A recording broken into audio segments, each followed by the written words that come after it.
So, I'm gonna just sort of introduce a little bit of pretty much what we're talking about because you've been on several shows talking about this whole situation, and Breadtube is a very specific area, and I want you to tell us about it. But it's a very specific part of the YouTube internet, and during your article, you and Max Blumenthal talked about their connections to the intelligence and establishment narratives.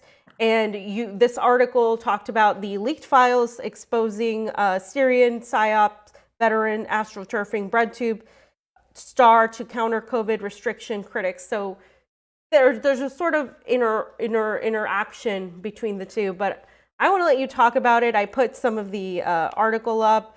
I'm going to read some of it, and then I'm just going to ask you some questions. You guys started out by saying, by covertly recruiting popular YouTube influencer Abigail Thorne to counter growing opposition to UK government COVID restrictions, PSYOP pros are bringing home the tactics they honed in the Syrian dirty war. Leaked documents have revealed a state-sponsored influence operation designed to undermine critics of the British government's coronavirus policies by astroturfing a prominent founder of the Breadtube clique of anti-fascist YouTube influencers. The project aims to conduct psychological profiling on British citizens dissenting against policies such as mandatory vaccination and lockdowns, then leverage the data to establish a YouTube channel that portrays these critics as dangerous super spreaders of disinformation. So nothing new there. Who is Valent Projects, the company that you have these leaked documents, and who have been at their exact clients? Okay, so look, Valent Projects was started by an individual called Emil Khan, who is a veteran of information warfare operations in Syria, funded by the Foreign Office. His roll call of clients is really quite interesting, not least because he counts among them Amnesty International, and he was actually providing PR and communication support for armed groups in Syria, particularly in Aleppo and places like Douma, while Amnesty International was publicizing hideous human rights abuses committed by these same groups. He also has the Royal Institution as a client, which is where this clandestine online campaign to extol the virtues of getting vaccinated was commissioned. So, in terms of Breadtube, I was somewhat unfamiliar with them until, quite thankfully, until I actually started delving into this. And so, they are an online, kind of a loose online collective of content creators who, their kind of stated raison d'etre or modus operandi is to produce content which will de-radicalize viewers. And so they engage in what they say is algorithmic hijacking. They will produce videos based on trending hashtags or viral trends which are related to the right wing. Although it's abundantly clear that they try and create a false synergy between the anti-imperialist left and the far right. And this is a canard that they relentlessly propound, forever. I think that in terms of Valent Projects, like this is a guy who made an enormous amount of money, effectively trying to whitewash the violent reality of armed groups on the ground in Syria and try to convince Western and indeed Syrian citizens that regime change was a positive outcome in the country. And while it didn't actually result in the overthrow of the Assad government, it was enormously effective in terms of framing this conflict as one between radical well-meaning progressive forces and indeed this fascistic government on the side of the Syrian authorities. Yeah, and those narratives are still prevalent today. You even see segments of the left still regurgitating the same type of fears. And in these leaked documents, we can see this entire planned PR layout for combating COVID, quote, misinformation. Can you summarize what that entails, especially in regard to YouTuber, Philosophy Tube, Abigail Thorne? Yeah, sure. Okay. So, I mean, this was as I say, a covert communications campaign, which was intended to frame any and all opposition to lockdown restrictions or, vaccine mandates or, or just generally vaccination as somehow anti-science, as somehow fascistic, extremist, prone to violence. And so the various project strands state that Valent was going to conduct a kind of demographic research on people who are vaccine hesitant or are in two minds about, I don't know, children wearing masks into school, and then from there forge a communications campaign which Abigail Thorne would secretly front, and as I say, extol the virtues of getting vaccinated, and indeed propound the idea that anyone opposed to these policies is somehow extremist, somehow dangerous, anti-science, anti-vax, and extremist character. And Abigail Thorne may well be a well-meaning actor in this. She may be entirely good faith. She may have just thought that she was, furthering the public good by doing this. She may have had no idea that this forms one strand within a wider effort to frame any and all opposition to government pandemic policies as somehow lunatic, aligned with QAnon and all these other kind of very bizarre belief systems. And this has been ongoing from the very start of the pandemic.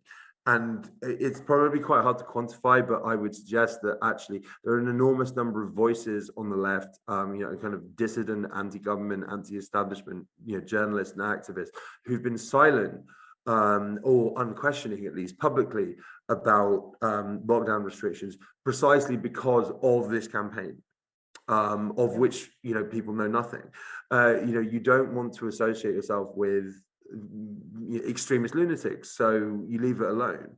And as a result, it has gifted a monopoly on so many questions and debates and topics within the pandemic to the right. So in the UK, for instance, you have a government which is, obviously, borderline fascist in so many ways, aggressively pushing vaccine passes and vaccine mandates, which is a precursor to digital ID.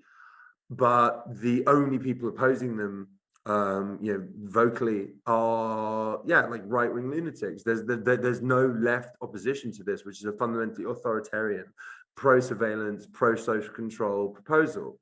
And Abigail Thorne efforts amongst others will have been fundamental to furthering this narrative. Right. So yeah, we see this trend of shutting down discussions or any sort of hesitancy on even mandates on people who have been vaccinated, fully vaccinated, saying, hey, I suffered from X issue or I'm against mandates, are being called anti-vaxxers. So the narrative is shifting to any sort of hesitancy makes you a right-wing, Nazi-affiliated anti-vaxxer. And you're right, absolutely right. A lot of people haven't said anything because they're afraid of being associated with that crowd. It seems more damaging, though, to not talk about it, because there should always be, regardless of ideology, some sort of pushback against the status quo. The left used to be more aware of the surveillance state, more aware of the abuses of power. Somehow they've shifted this perspective, at least especially in America, in regard to pharmaceutical companies like Pfizer, who have made billions and billions of dollars off of this pandemic, and who have largely just completely manipulated the information via these giant organizations of government like the CDC, the FDA. And a lot of people feel more distrust in the government. So it kind of works, it's kind of counteracting, it's kind of not working to their advantage. But do you think there's a segment of Breadtube that actually has ties to the intelligence state based on what you have researched? Yeah, I mean, absolutely. I mean, again, whether these people are fully aware of what darker purposes they're serving and darker objectives they're furthering is, I mean, that's an open question. We don't have the evidence, but it's abundantly clear. And it's like, I mean, Caleb Maupin, who I mean, again, I was somewhat unfamiliar with him and his work before I embarked on this endeavor. Like, he makes the point that the New York Times is promoting these people who, in theory, have Marxist, pro-left views. When was the last time the mainstream media endorsed or amplified people, of that disposition? Never, like literally never. And so, it very much seems to me, if you look at any of their kind of public outpourings, or like or if you can even call it their kind of general philosophy, it seems to be what amounts to a call for lockstep adherence to mainstream imperial narratives dressed up in radical self-righteous rhetoric. And it's about setting boundaries and setting very sharp limits on acceptable thought, like this far and no further. Like, yeah, it's okay to support worker cooperatives as long as you're not getting the government to do it, as long as this is just a personal thing. Wider structural issues and questions are just not addressed. And so, yeah, like, I mean, the CIA has a very long history of doing this, as does MI6. Like, during the Cold War, the British and American intelligence services funded and managed and directed, allegedly progressive magazines, because they served as a very sharp limit on what was acceptable in terms of thought. And then, I mean, you look at Vaush. I mean, I had the immense displeasure of watching a lengthy debate he had with, if you can call it a debate, with Owen Jones, who's a British leftist, whereby he was coming out, Vaush, I mean, was coming out with all of these very bizarre arguments, which you kind of, they seem to be like a kind of a product of a particularly coked up CIA brainstorming session, where he was suggesting that actually America and Americans allowed imperialism to happen in Syria by not stationing more troops there. And it's about furthering these imperial narratives. It's good when America intervenes in other countries. It's on the basis of humanitarianism and rights. When Lebanon is bombed into the Stone Age, and so whether they know or not, it would be entirely unsurprising if they're taking direction from the intelligence services. Right. It seems like they're also attacking largely anti-imperialist voices. As Caleb mentioned, as Max has mentioned, they've attacked people like Jimmy Dore, the Gray Zone, anybody that has done a lot of immense work against the imperialist agenda. You'll get a lot of, in America, you'll get a lot of these democratic socialist types that are pretty much pushing the squad, like reformist sort of liberal ideology, calling themselves communist or socialist, and they exist in vast amounts in the internet, and they constantly are attacking anybody that's like, wait a minute, what happened in Syria was, there wasn't a chemical attack by Assad. Assad didn't gas his own people. They're regurgitating mainstream media talking points from the lockdown to, things on China, on Nicaragua, on any global southern nation that has actually pushed back against U.S. hegemony. And it's very obvious to a lot of people, but I think some people are still falling for it in terms of the culture situation, right? Like how it's so focused on a lot of the issues that people would consider social justice issues above economic issues. So that seems to be the way a lot of these accounts kind of go. But do you think that there is an algorithm by YouTube that pushes this? Because I've never seen a piece written by the BBC on Jimmy Dore or on anybody that's pushing any sort of anti-imperialist truth.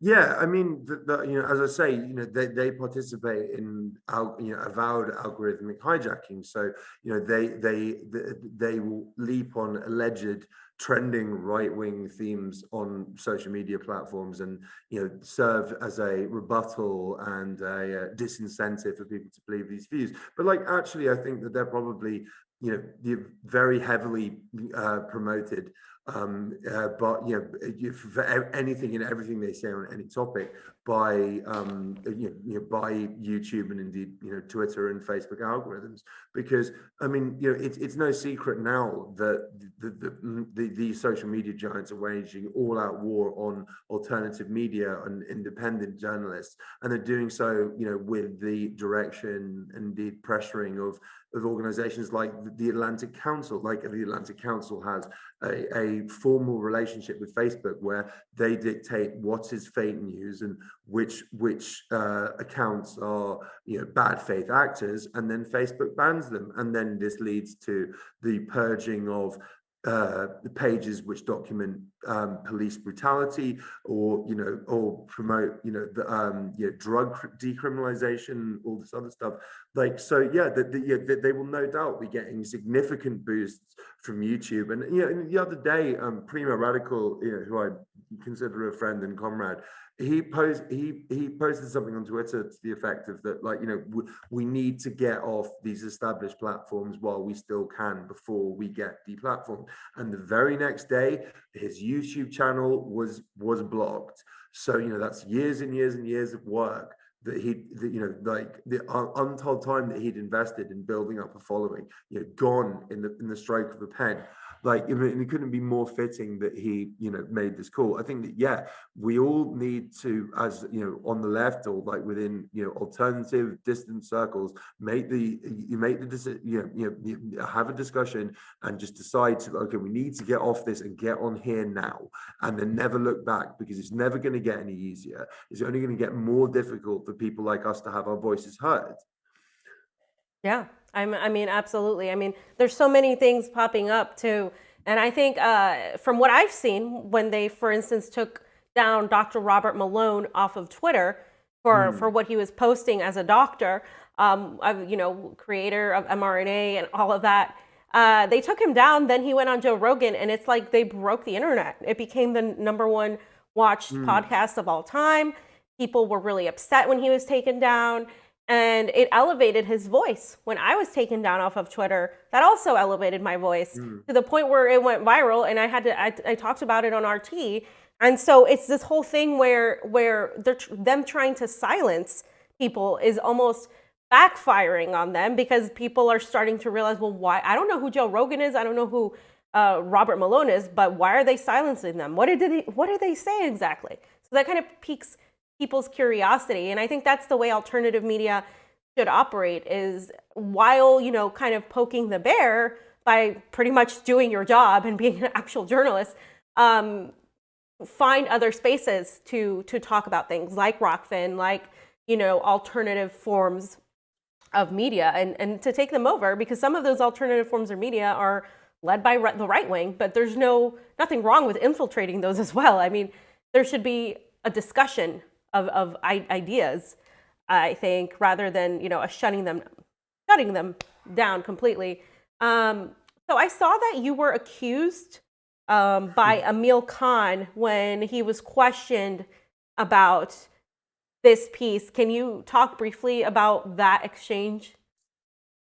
Oh yeah, sure. I mean, I've been here before. I mean, as someone who primarily works on, leaked and kind of hacked documents, I've been accused of all manner of things under the sun. I think back to when the Integrity Initiative, which is a kind of secret Foreign Office information warfare effort, was their files leaked online, and I had numerous people, accuse me of working for Russian intelligence, or threaten me with legal action in prison. Like, so essentially, like, Emil Khan, he said that he was going to sue me and claimed that the documents were doctored in some way. They'd been kind of amended, cynically and insidiously. But then, of course, when asked for detail, he had nothing to say, because what he was saying was untrue. And he's doubled down on this since. I mean, he seems to be possessed of an extremely paranoid mindset. He suggested that I was a bot, or that, my kind of profile as Kit Klarenberg was not real. I mean, I am very real,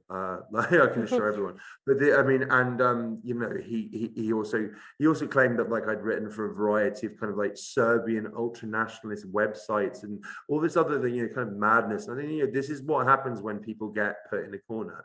You know, people who are used to operating in the shadows, they don't really know how to respond because, hey, they've never had to respond before because everything they do is clandestine and cloak and dagger, and no one ever finds out about it. Or, you know, at the most, they'll be quoted in the media as some kind of expert on disinformation or extremism and radicalization, when actually they have nothing to say. So yeah, he was caught short in a big way. It made him look immensely more guilty than, you know, if he just kind of explained the reality of, you know, of what had uncovered. But also as well, I think it just speaks to, you know, again, the fact that he was trying to claim these documents fake. It speaks to the fact that the British state wanted this campaign with Abigail Thorne Philosophy Tube kept entirely secret. They had no mechanism in place for how to respond if their efforts got busted, because they just assumed they would never be caught. And so, yeah, like, I mean, you know, this is what happens when you challenge power, right? Exactly. And Hamish Faulkner is another name that you wrote about in your piece. Why is him being a Greenberg Fellow at Yale so important? What other people have been those Greenberg Fellows at Yale? I mean, okay, so I mean, the Greenberg Fellowship is particularly interesting because, I mean, you've got to bear in mind Greenberg himself, when he was running American Insurance Group, AIG, you know, the organization which caused the financial crisis, actually, right? Like, you know, he was sponsoring CIA activity the world over and allowing AIG to serve as a front for American intelligence. But yeah, like, you know, amazingly, Hamish Faulkner, you know, Admiral Khan's number 2 in every sense on like at Valiant Partners, is a graduate of this elite Yale University program. Another fellow of the, you know, Morris R. Greenberg program is Alexei Navalny, who is, you know, the highly controversial Western-backed opposition figure, who is in Russia, who is, you know, currently in jail.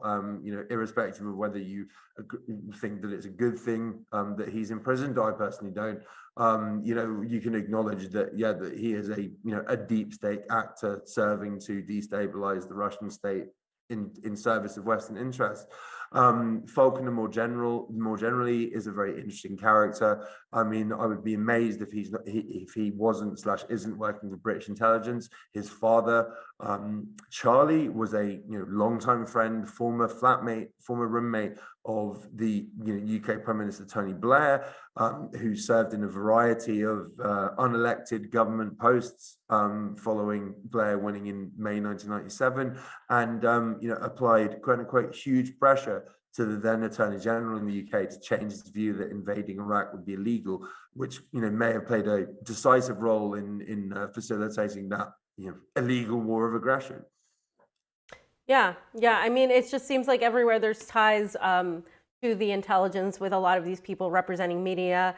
I know that I think he was the president of Reuters, was also tied to Pfizer as well, and I saw that connection. Yeah. And it's just, you follow the money, and this isn't difficult at all to find these things out. But Kit, I want to thank you for coming on. Did you have anything else to say regarding Breadtube and regarding, you know, the whole pandemic narrative?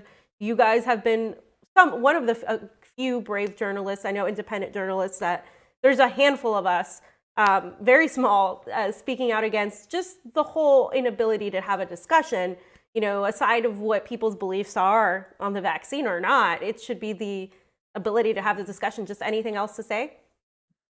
Yeah, sure. I mean, I just think that more generally, like, you know, it behooves, you know, anyone and everyone who is, you know, avowedly or allegedly, you know,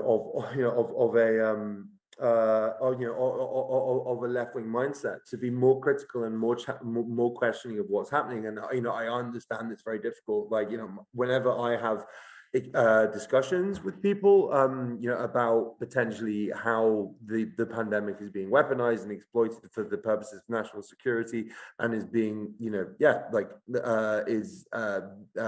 being exploited for the purposes of social control and surveillance. Like, I always have to preface this with a lengthy throat clearing, saying, I'm not anti-vaccination. I certainly not of the view that Bill Gates is trying to turn my grandma into some kind of zombie. But it is possible to acknowledge that COVID is very real, that that there is scope for personal and governmental action on it, but then also acknowledge that, hey, this is being exploited, and that actually, unless we're careful, unless we make a very, very, very loud collective noise about this, that is going to be used to implement measures which we would never ever accept usually. And I think also just more generally, the fact that the Valen project's PSYOP that Max and I exposed is one example of a wider effort, and it is undoubtable that this is ongoing in all Western countries, because this is where this is where vaccines and lockdown are being sold most aggressively, and ultimately we don't know that in the present environment whether any video that we see that's slickly produced, in which someone is making a political, philosophical, or scientific point, is actually being funded by the state. And it behooves us, again, to be cynical and skeptical and careful, because if we're not, then we're going to be we're going to find ourselves in a world that's very different at the end of all this, that is so far removed from normal. Kit, thank you so much for coming on. Where can people find you? You can find me on Twitter, just at Kit Klarenberg, and also I'm on Substack at kitklarenberg.substack.com. Thanks for having me. Thank you for coming on. We appreciate it. God bless you. Cheers. Cheers.